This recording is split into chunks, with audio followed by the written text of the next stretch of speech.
அடுத்தது வெளியுறவு கொள்கையில் மோடி அரசின் செயல்பாடு எப்படி? கொஞ்சம் காம்ப்ளிகேட்டான கேள்வியில் தான் இது.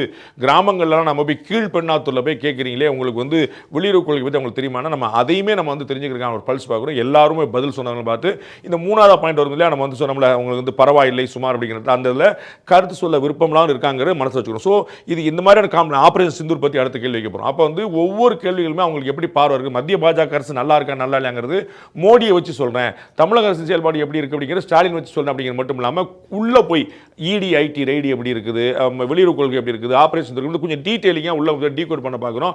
அதன் மூலமாக அவங்களுக்கான அண்டர்ஸ்டாண்டிங் எப்படி இருக்குது அப்படிங்கிறது தெரிஞ்சுக்கிறாங்க முயற்சி. அப்படி நம்ம வெளியுறவு கொள்கையில் மத்திய அரசுடைய செயல்பாடு எப்படிங்கும்போது மோசமாக இருக்குது சார், ஒஸ்ட் சார், இப்படி பண்ணி எம்இஏ என்ன சார் செயல்படுது அப்படின்னு நம்ம ஜெய்சங்கர் வருத்தப்படும்படியாக தமிழ்நாட்டில் 21% மக்கள் சொல்லியிருக்காங்க. செம்ம மேட்ருங்க, சூப்பர் மேட்ருங்க அப்படின்னு. மோடிக்கும் பாஜகவுக்கும் இருந்த நம்பருக்கு நடுவில் ஒரு நம்பராக 34% சென்ட்ரல் கவர்மெண்ட்டோடைய எக்ஸ்டர்னல் அஃபேர்ஸ் மினிஸ்ட்ரி சூப்பராக செயல்படுகிறது, நம்முடைய பாலிசி பியூட்டிஃபுல்லாக இருக்குன்னு 34% மக்கள் சொல்லியிருக்காங்க. பரவாயில்ல, நோ கமெண்ட்ஸ், தெரியாது, சொல்ல முடியாது, வெளியுறவு கொள்கையா அப்படின்னா என்ன அப்படிங்கிற எல்லா பதிலும் சேர்ந்து 45% இருக்கிற பார்க்குறோம்.